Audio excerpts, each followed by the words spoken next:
Hey everybody, welcome to the Complete Game Podcast, episode 38, and that is Garrick Schilling in your camera, and I'm your host, Kurt Schilling. We're going to kick it off real quick. Sunday we missed; we had a medical thing going on, and I apologize, but hopefully we won't miss any more. We were going to talk about the All-Star game, but we're going to give that till Thursday or Sunday. Everything's decided. Clayton Kershaw getting picked was awesome, but I want to pitch it over Garrick. There's been a couple milestones I want you to touch on real quick. Yeah, just the one quick milestone with Manny Machado, getting his 2000th hit. A pretty cool milestone there. Joins an elite group of guys. And then a quick little note: Yu Darvish returned the other night. And then I also wanted to quickly mention. I know we don't. We had mentioned the All Star rosters were finalized. A couple of quick notes that Trey Turner, the NL hits leader, and Seiya Suzuki, the MLB RBIs leader, just not making either Right. team, even as a reserve, which is a little Crazy. funny, but and then the last bit of news, we had a few more home run derby contestants be confirmed. James Wood, Byron Buxton, and O'Neill Cruz. Pete Alonso also will not be participating in the home run derby for the first time in his career. And So if you're a gambler, I'm going to give you the lock for the home run derby. I also have a pick. I'm going to, I don't call him. Eric I will pick pick one, but blocks, I'm going to give you the guaranteed lock of the century to win the home run derby. and I Um, don't give locks for legality reasons. But I also wanted to ask your opinion. The Nationals cleaned house this yeah, week. They cleaned out their manager and their GM. yep. So. Probably past time. A lot of times with organizations like this, they end up doing things. You end up breaking up with your girlfriend or boyfriend a year after you probably knew you should have. Um, It was time. I no, I don't know. I played against Dave Martinez. Heard a lot of good things about him as a manager. I've known Mike Rizzo a long time. Always liked the guy. But sometimes it's just a change of scenery. It's just a change of attitude. It's a change of approach. And the Nats are in a market, in a place, and they've had so much talent come through that organization. They should probably be winning more often, but they're in a tough division. Not an excuse, but true. And they've drafted well. So there's a lot of things I think in place for them. Although I still think the Steven Strasburg thing was a colossal mistake, but who knows? They've had Bryce Harper, they've had Juan Soto. They've drafted really, really well. So that as long as that piece stays in place, I don't think it's going to be long for them back to be in contention. But interesting, interesting to see. I also wanted to quickly touch on like the next couple episodes we'll be talking about the MLB trade deadline, hot Right. stove stuff. We like have talked in the past a little bit about some names that we think will be moved. We'll move more into who in terms of teams we think needs to make moves to either make a push or to make a push for their future. Yep. So Yep. uh And if you're interested, and don't, if you want comments on the trade and you want to put it in the comments section, awesome. Not fantasy baseball trades, but like real life baseball trades. You know, Paul Skeens is probably not getting traded, and nobody's going to offer up what they need. And he lost. He got beat 1-0 this week again. But you know what? There's a I feel for him, but I don't ever feel for a guy taking an L after throwing only 5 innings. And maybe they're just keeping his innings count down because they don't want to waste it in a horrible season. I don't know, but that certainly seems like the anti approach to teaching a guy how to pitch and live in the big leagues, which he still has a lot of learning to do. Um, and you need to bring in to me, you need to bring in a guy on that staff that has age and experience in innings and can start imparting long-term lessons on this guy. And I don't know that that guy exists. That should be your pitching coach, but I'm not sure how that's working out there. But I wanted to touch base on, I saw an article talking about, and the headline of the article is basically the shift in adjustments in how you're evaluating minor league catchers, and this is all. I want to focus this kind of on a pinhead of a point. There's this long article, and it talks about how the evaluation of catchers is going to change based on when the new automated strike zone comes in, how they're going to devalue framing, and blah blah blah blah blah. I couldn't disagree more. But they're talking about the shift to offensive tool sets being far more important, which they've always been important for catchers, and they're talking about this year's catcher. But I want to read an excerpt from this article, and I need you to understand how big of a deal this is. Because there's a comment from a catching consultant. What I have no idea. I don't think the guy ever played in the big leagues. Not that that matters, but I think it has something to do with it. But this guy's a catching consultant. And so there's a couple measurements you need to understand. About 3.35 seconds is how long it takes from a runner to get to from his leadoff to the second base bag. So pop time is the time between the time a catcher catches the ball and the ball gets to the second baseman's glove. And catchers' pop times are right around 1.8 to 2.0 seconds. So it stands to reason that if you're 1.3 and the catcher's 2.0, it's 3.3, which is giving you less than a half a second to take a tag. The problem with this, if you listen to this quote, this comment, this catching consultant said pitchers get the ball to the plate in 1.3 second range and catchers' pop times are between 1.8 and 2 seconds.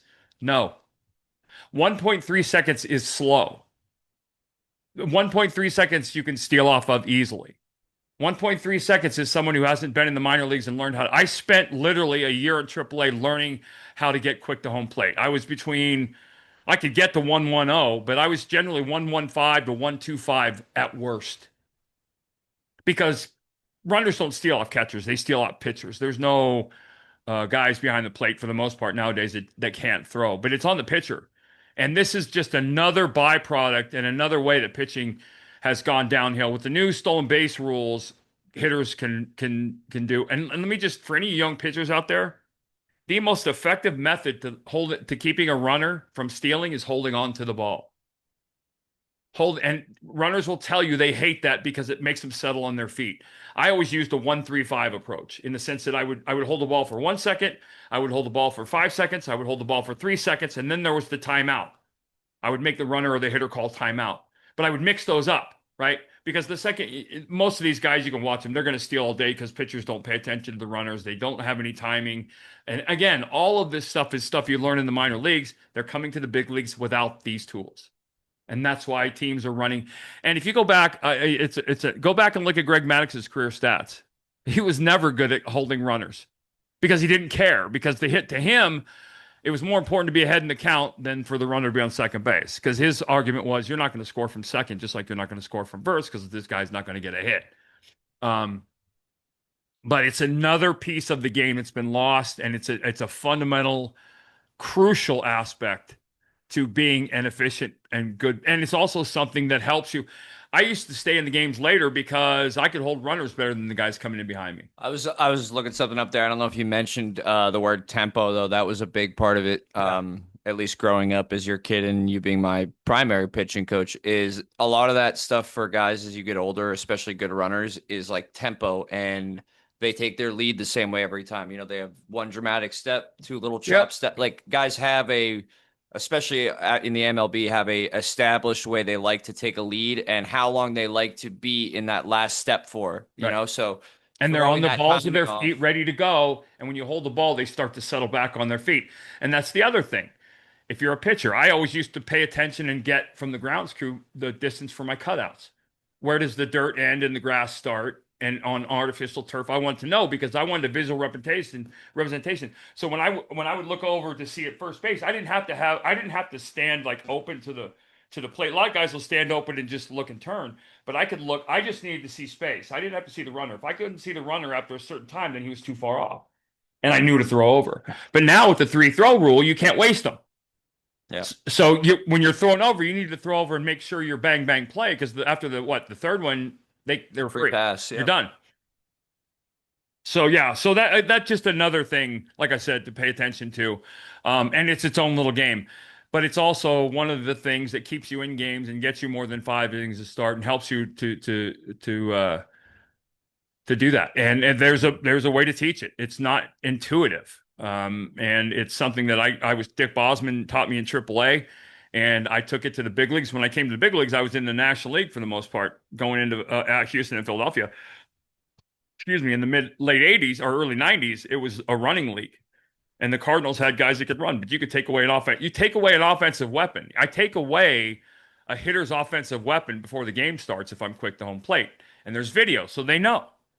They're watching the video. They're trying to get your timing. If you're a guy that takes the ball and goes, they're going to time it and they're going to go and you're not going to have no chance. And video is just the ultimate equalizer. Pitchers can use it in reverse, which is what I did for the guys that ran. I just take a look. What they had preferable pitches they like to go on. Like good team-oriented base runners wouldn't want to get a hitter deep in a count to go because they didn't want to screw it up. So they would go early. But there's a nuance to that as well. So there you go. Yeah, so we'll be back on Thursday. We have a game. What are we doing today? We're doing guess the team. I have a quick question Yeah, from the sure. YouTube comment the other episode though. Hi Kurt, it seems like recently there are a lot of blowouts, 15 plus run differentials every season, and only one or two about 20 years ago. Why do you think that is? I had a quick I think personally it's because of the way that baseball has shifted from much more you're willing to trade an out for a base as to where now an out is worth a run or it's not worth it. Like the risk reward in every at bat is much more substantial. It's either home run or strikeout. Whereas guys would bunt a guy over 20 years ago, sacrifice bunt was a much bigger part of the game. Stuff like They that. don't give away outs. Don't give away outs. Right, but it's combined with the less pitching in the big leagues. Right? There are fewer pitchers in the big leagues, which means staffs aren't as deep. And so when you get into the middle of a bullpen, you're getting into a middle of the bullpen that guys who don't get high leverage innings, they're throwers, and baseball hitters can hit throwers. It's also why you see more position players pitch now, right? Right. Well, yeah, that's going to stop soon because that's going to end up being they're going to well, you don't ever put a truly talented player on the mound to do that because you're going to blow out. But yeah, it's a combination of things. It's the emphasis on the long ball, the de-emphasis on the strikeout. Nobody cares, which is, the strikeout is the only guaranteed way I can make sure you don't get on base. Putting the ball in play changes all the rules, and that has become something that is much less sought after. And then true pitching is not what it used to be, and nowhere near what it used to be. So, Your good guest question. teammate. Yep, guess my teammate, Last time we had Bronson Arroyo. and that was the last guess, wasn't it? Or next to last. Yeah. All right. So today's game is guess your teammate. We got 5 clues ranging from vague to most obvious. I have a former team, and my dad's here, starting with the most vague clue. I played 19 seasons for 5 MLB franchises. I spent 18 of my 19 major league years in the American League. 19 seasons, 5 teams, 18 in the American League. Yeah. 1 year in the National League.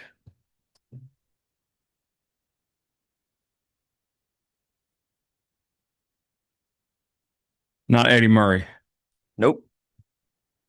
An outfielder. I am a career 300 plus hitter and Silver Slugger award winner on more than one occasion.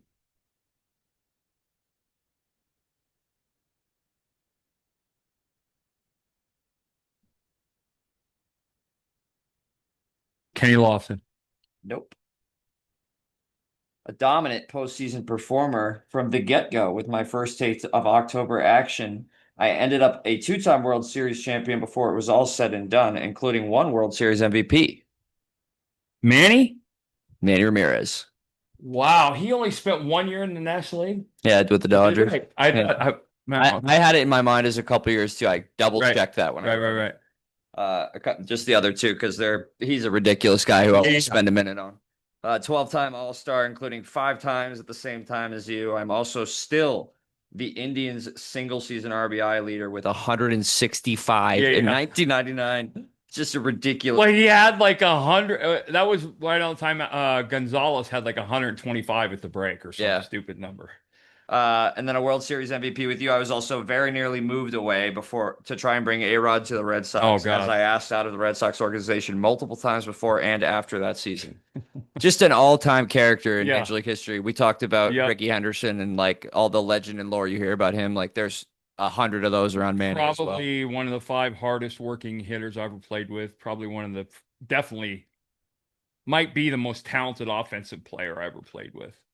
Still your profile picture for most of your fantasy teams is the picture of him holding his arms up. Manny being Manny, which was a thing.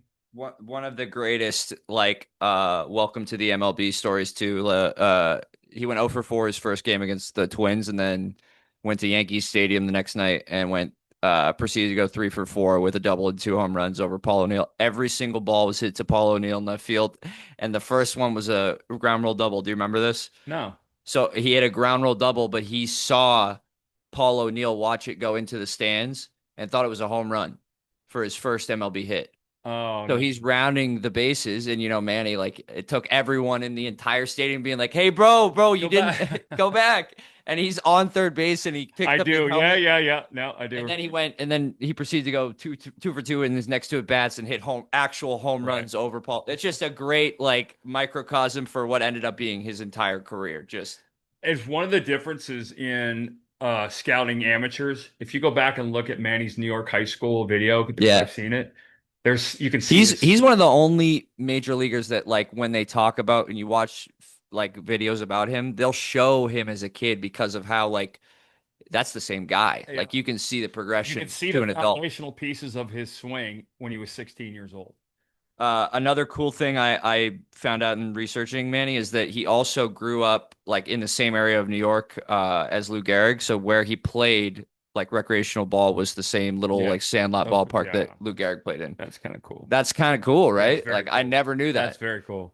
Also very Manny too. I read he was a Blue Jays fan despite living in New York, Right, right, right. Yeah. just to be different. And That's there more, were Dominican more guys. Manny grew up. I would have picked like the Mariners or something like totally Yeah. obtuse.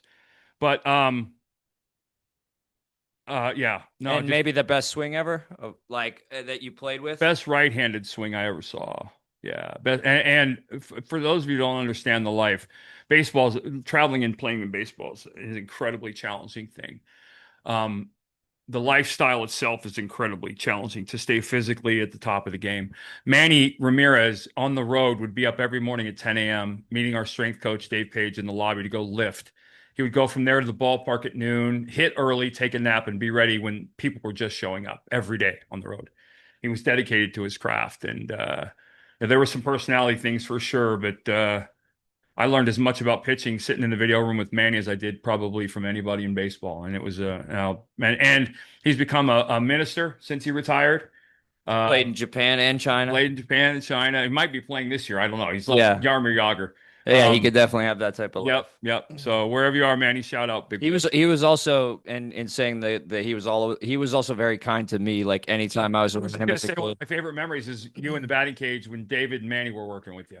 Like that was just I was sitting back going, okay, my son's getting taught by freaking David Ortiz and Manny Ramirez. And it was very much like I was 11 or 12 years old and this was in Anaheim. Like I have a very vivid memory of this. Like there's a lot of times when you're a kid in my situation and it's like, all right, kid, like great job, keep moving, and like you feel that Manny and David too, but particularly Manny never felt like he was trying to rush. Like It wasn't obligatory. It he was real. wanted Yeah, yeah. to impart He something, loved leave kids. an imprint on He you loved kids. because he loved kids and he loved teaching baseball. He Yeah. really loved like the game of baseball and the craft of hitting. Well, the unfortunate part that I learned was you've talked to any young hitter that ever talked to Manny, and they'd be like, Manny, like you're obviously it's about 10-minute question on what's your best piece of advice.